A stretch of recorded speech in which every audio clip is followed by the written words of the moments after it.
Hello friend, आज हम first world war के बारे में पढ़ेंगे। और ये फर्स्ट वर्ल्ड वार अगर शुरू बात किया जाए तो ये फर्स्ट वर्ल्ड वार 1914 से शुरू होता है। और ये 1914 से शुरू होता है। अगर इसमें देखा जाए तो ये शुरू कहाँ से होता है, तो सबसे पहले देखा जाए तो यूरोप की जो कंट्री होती है, यूरोप की कंट्री, वहीं से शुरू होता है। और यूरोप की कंट्री में अगर नाम लिया जाए तो कौन सी कंट्रीज़ में, यूरोप जो कंटिनेंट है, अगर इसके कंट्री की नाम लिया जाए तो जैसे बड़े बड़े कंट्री थे उस समय जब इंडस्ट्रियलाइजेशन हुआ था, तो उस समय कुछ एक नाम आता है, एक फ्रांस का नाम आता है। फ्रांस जो कि उस समय क्या हुआ था, वर्ल्ड वार में सबसे बड़ी शक्ति थी। और दूसरी सबसे बड़ी शक्ति क्या थी, जर्मनी थी। और ये जो जर्मनी है, ये यहाँ पे इस समय की बात किया जाए तो ये उस समय सबसे बड़ी शक्ति के रूप में उभर के आ रही थी। और यहीं पे बात किया जाए तो फ्रांस में एक सबसे बड़ा एक जो यहाँ का किंग था, तो उसका नाम था लुई 16 नाम था उसका, लुई 16 उस किंग का नाम था। और ये जो किंग था, ये भागडोर जो था फ्रांस का, उस समय यही संभाल रहा था, लुई 16। लेकिन यहाँ पे बहुत सारी चुनौतियाँ थी उस समय। अगर देखा जाए लुई 16 के समय में, तो इनकी शादी हो जाती है मैरी एंटोनेट के साथ। और ये क्या करते हैं फिर, मैरी एंटोनेट जो होती हैं, इनकी वाइफ होती हैं, और ऐसा माना जाता है कि बहुत खर्चीलू स्वभाव की होती हैं, ज़्यादा से ज़्यादा खर्चा करती हैं, और इस टाइप के इनका स्वभाव रहता है। तो ये लुई 16 की बात किया जाए तो ये तो हमने पढ़ा है कि 1879 की जो घटना होती है यानी फ्रांस की, उसमें ये लुई 16 का योगदान है। ठीक है। और अगर देखा जाए तो इस तरीके से और देखा जाए तो वर्ल्ड वार होने का कारण ये था कि यहाँ पे अगर देखा जाए तो बहुत सारे कंट्री जो थे, फ्रांस था, जर्मनी था। तो जो फ्रांस है एक तरीके से, फ्रांस और ये जर्मनी, तो ये एक तरीके से देखा जाए जो फ्रांस है तो एक तरीके से ये एलाइज पावर बन जाता है। ये क्या होता है, फ्रांस जो होता है, जर्मनी जो है एलाइज पावर बन जाता है। एलाइज पावर का मतलब होता है मित्र देश। और वहीं फ्रांस की बात करोगे तो फ्रांस जो होता है एक तरीके से ये पावरफुल एक कंट्री के रूप में या अदर कंट्री के रूप में इसे देखा जाता है।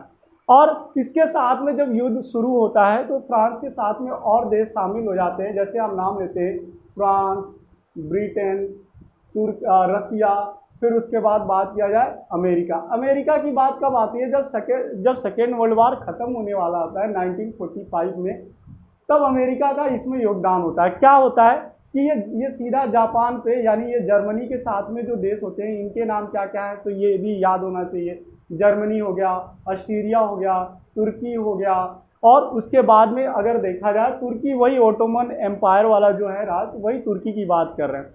तो उस समय ये राज होता था जो तुर्की है उस समय एक तरीके से।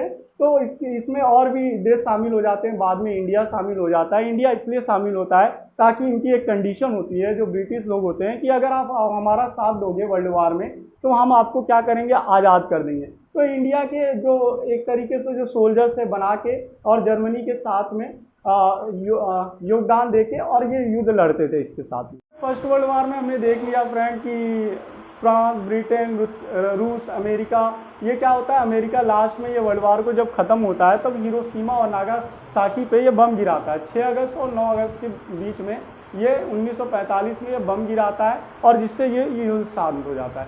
ये क्या है, सेकेंड वर्ल्ड वार की बात हो रही है 1945 की। और अगर ये बोला जाए 1914 में वर्ल्ड वार में बात किया जाए तो उसमें 2 देश होते हैं। एक क्या होता है, एक पावरफुल कंट्री के नाम से एक तरीके से किसको बोला जाता है, तो फ्रांस हो गया, इसके साथ में क्या हो गया, ब्रिटेन हो गया, रूस हो गया, अमेरिका हो गया।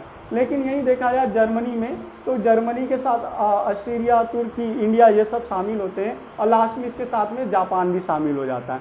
और जापान जब शामिल हो जाता है, इनका मेन वर्ल्ड वार का कारण ये है कि ये लोग क्या चाहते थे कि वर्ल्ड वार करने का मतलब यही है कि ये ज़्यादा से ज़्यादा एक्सपेंशन चाहते थे। एक्सपेंशन क्या होता है, ज़्यादा से ज़्यादा जो राज्य हैं ये अपने आप को ज़्यादा से ज़्यादा राज्य लेके उसको क्या करेंगे कि जितना जिसके पास ज़्यादा राज होगा, जितना जिसके पास ज़मीन होगा, वो ज़्यादा से ज़्यादा पावरफुल कंट्री होगी। ठीक है। तो एक्सपेंशन की नीति के अनुसार ये क्या हुआ था, फर्स्ट वर्ल्ड वार हुआ था, सेकेंड वर्ल्ड वार हुआ था।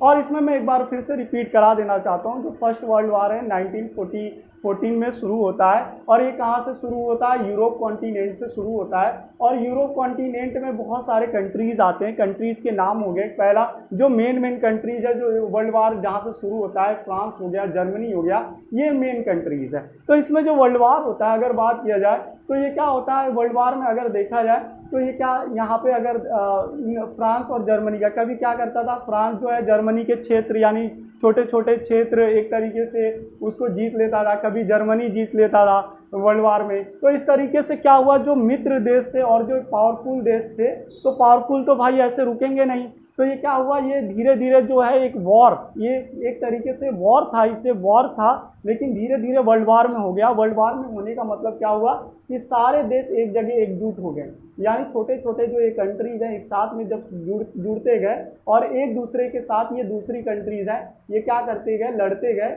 और ये लड़ते गए और एक्शन रिएक्शन करते गए, और जिसके कारण ये वर्ल्ड वार का एक रूप धारण हो जाता है। और इस वर्ल्ड वार में देखा जाए तो बहुत सारे डिप्रेशन आते हैं। जैसे अगर बात करोगे तो ग्रेट डिप्रेशन, आप जानते हो कि अगर वर्ल्ड वार हो रहा है तो उसमें ग्रेट डिप्रेशन तो होगा ही। ग्रेट डिप्रेशन 1929 में ये एनसीईआरटी के बुक में दिया हुआ है, आप इसको पढ़ सकते हैं। ग्रेट डिप्रेशन में ये होता है कि यहाँ पे जो लोग होते हैं ना, यहाँ पे ज़्यादा से ज़्यादा संख्या में एक तरीके से युद्ध में लगने के कारण, यानी वॉर में लगने के कारण उनकी एक तरीके से देखा जाए तो आर्थिक स्थिति खराब हो जाती है, और दूसरा देखा जाए तो एग्रीकल्चर भी खराब हो जाता है, क्योंकि जहाँ पे बम बारूद ये सारे गिराए जाते हैं तो ज़मीन जो होती है ना तो उगने लायक होती है ना तो प्रोडक्शन, और वहाँ पे बहुत सारी समस्याएं पैदा हो जाती है। तो एक सबसे बड़ा कारण था, और ग्रेट डिप्रेशन में मेन ये कारण था कि लोगों को यहाँ पे एक तरीके से डिजीज़ भी फैलने लगी, बीमारियाँ भी फैलने लगी, जिसके कारण लोग क्या होने लगे,